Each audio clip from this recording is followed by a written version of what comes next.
देश में एक तबका मुसलमानों को पंचर लगाने वाले कहते हैं।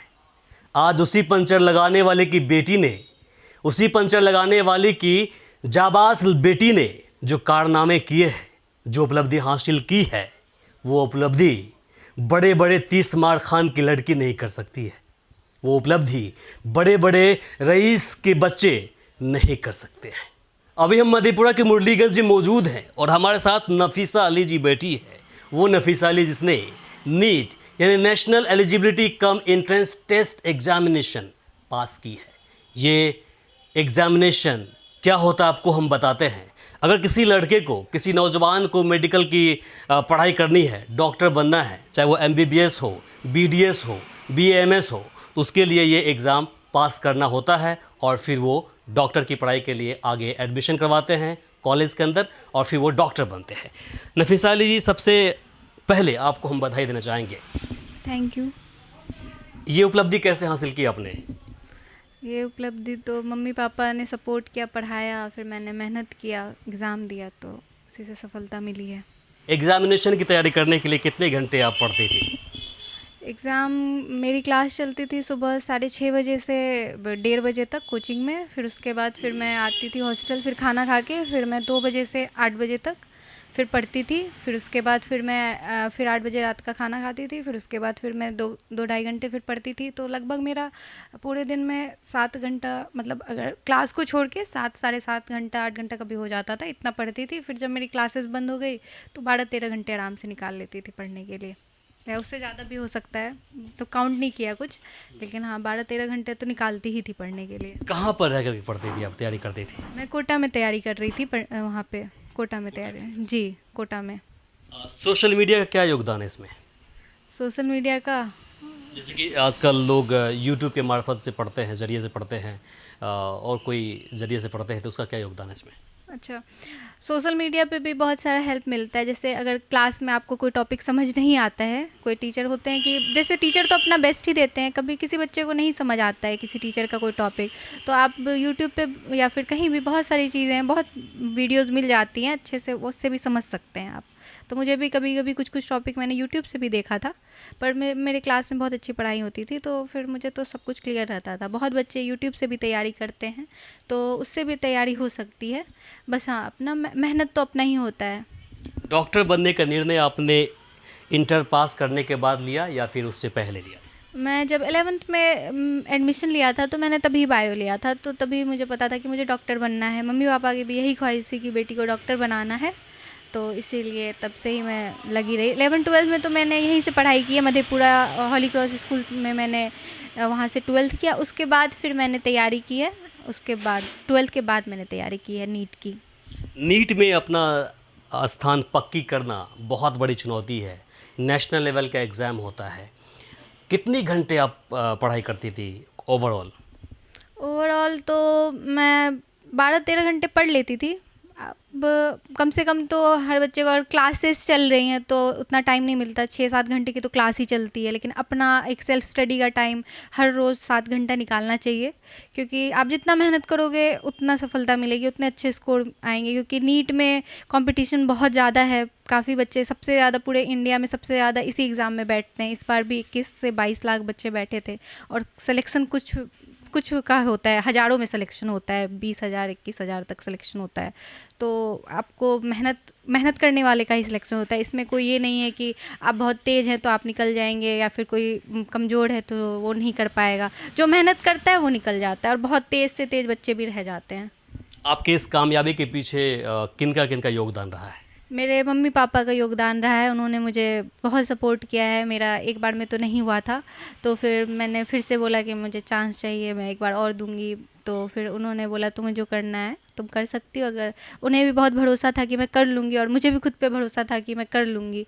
तो बस मम्मी पापा का बहुत सपोर्ट रहा है। उन्होंने मुझे हमेशा सब हिम्मत दिया है, सपोर्ट दिया है, और मेरा सपना तो था कि मुझे तो यही करना है, तो बस यही है। और फिर अब मेरे टीचर्स जो इतने मेहनत से मुझे पढ़ाते हैं, और सबकी दुआ है, सब बड़ों की दुआ है, सब रिश्तेदार के जो भी आसपास के लोग हैं, जो भी पापा मम्मी से क्लोज हैं, मेरे क्लोज है, सब ने बड़ों की दुआ है सबकी, और फिर मेरी मेहनत तो है ही। और एक अल्लाह राज़ी होते हैं तो ही होता है, तो सबसे बड़ा हाथ तो अल्लाह का है, वो राज़ी थे तभी हुआ। जी। जब आप डॉक्टर बन जाएंगी तो सोच क्या रहेगी आपकी?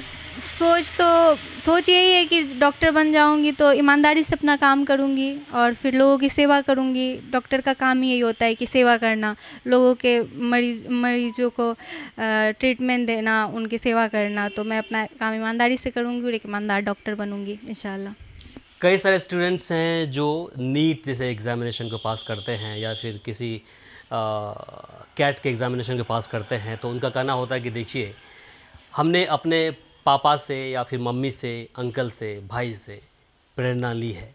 बचपन से लेकर के इस उम्र तक हमने उनको देखा है किस प्रकार से वो काम करते थे, तो हमें लगा कि हम भी उनको फॉलो करते हुए हम भी उनसे बड़े बनेंगे। तो आपने किनको देखा है या फिर एकाएक ऐसा हुआ कि आपने निर्णय ले लिया?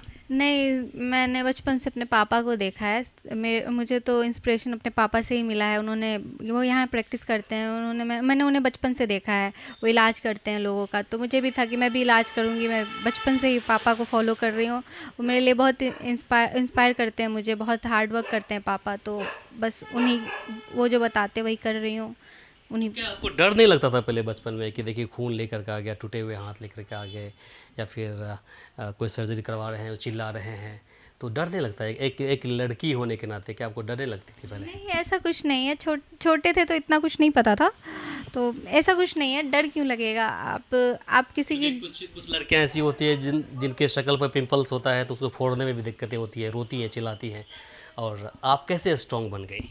नहीं, ऐसे डर तो नहीं लगता है किसी चीज़ से कि इस बात से डरूं। पापा को देखा है मैंने कि करते हैं सब कुछ, तो उनसे ही हिम्मत मिलती है। और फिर डरने की बात नहीं है, कोई बड़ी बात नहीं है। आप किसी की मदद कर रहे हो, किसी की जान बचा रहे हो, इसमें डरना नहीं चाहिए। आप अपने पे कॉन्फिडेंस रखोगे तभी तो आप किसी की मदद कर पाओगे। लड़कियों को लेकर के सवाल खड़ा होता है, और ख़ास करके जब आप मुस्लिम हैं तो फिर आपके ऊपर कई सारे सवाल खड़ा होते हैं। कैसे आपने सामना किया? क्या ऐसे कुछ चुनौती भी सामने आई आपको? नहीं, पापा मम्मी सपोर्ट किए हैं। अगर आपके मम्मी पापा सपोर्ट करते हैं तो फिर आपको किसी तीसरी चीज़ पे आपके ध्यान नहीं जाता। आपके माँ बाप आपको सपोर्ट कर रहे हैं तो वही सबसे बड़ा हौसला होता है। फिर लोग क्या कह रहे हैं उस पर ध्यान नहीं जाता। माँ बाप साथ देते हैं, वही सबसे बड़ा हिम्मत होता है। मैंने तो बस अपने मम्मी पापा को सुना है। पापा हमेशा बोलते थे, तुमको जो पढ़ना है, जितना पढ़ना है तुम पढ़ो, हम पढ़ाएंगे, तुम्हें टेंशन लेने की ज़रूरत नहीं है, तुम पढ़ो यहाँ हिम्मत से। तो बस वही मैंने किया, लोगों पे बातों पे ध्यान नहीं दिया कभी। और आपका गोल क्या है? एक अच्छे डॉक्टर बनना ही है या फिर और कुछ भी है? नहीं, मैं डॉक्टर बनूंगी। इसके बाद मैंने सोचा है कि मैं यूपीएससी की भी तैयारी करूंगी। जी। आखिर में आप बाकी लड़कियों को क्या संदेश देना चाहेंगे? मैं यही कहूँगी कि सबको आजकल मतलब एजुकेट होना बहुत ज़रूरी है। आप एजुकेट होगे तभी सब कुछ चेंज होगा। और फिर लड़कियों को सेल्फ डिपेंडेंट होना बहुत ज़रूरी है आजकल। और पढ़ाई करना है, कहीं भी हो, आप कैसे भी जगह पे रहते हो, कैसे भी सिचुएशन में पढ़ते हो, जो भी पढ़ो, लेकिन एजुकेट हो। चाहे कुछ भी आप पढ़ रहे हो, आगे बढ़ो, उसी में सफलता प्राप्त करो, एजुकेट हो। और मैं नीट एस्पिरेंट को तो यही कहूँगी कि मनोबल नहीं टूटना चाहिए। अगर आपने सच्ची तैयारी की है तो आपकी सफलता का फल ज़रूर मिलता है। चाहे एक बार में मिले, 2 बार में मिले, मिलता ज़रूर है। आप मेहनत करो, बस मनोबल नहीं टूटना चाहिए, यही कहूँगी। अभी आपने देखा मेरे साथ नफीसा अली जी थी जिन्होंने अपनी बात रखी है। इनका कहना है कि अगर आपको सक्सेस होना है किसी भी फील्ड में तो आपको कठोर मेहनत करना पड़ेगा। आपको गिव अप जो होता है वो नहीं करना है, हार नहीं माननी है। आप आगे बहुत ऊपर जाएंगे, और जब आप कठोर मेहनत करेंगे, कठिन परिश्रम करेंगे, आप कामयाब होंगे ही। बाकी इसे लेकर के आपकी क्या प्रतिक्रिया है कमेंट बॉक्स में लिखकर ज़रूर बताएं। इस वीडियो को अधिक से अधिक शेयर करें ताकि बाकी लोगों तक जानकारी पहुंच पाए। फिलहाल के लिए मुझे इमरान को और सहयोगी जयराम को दीजिए यहीं पर इजाज़त। नमस्कार।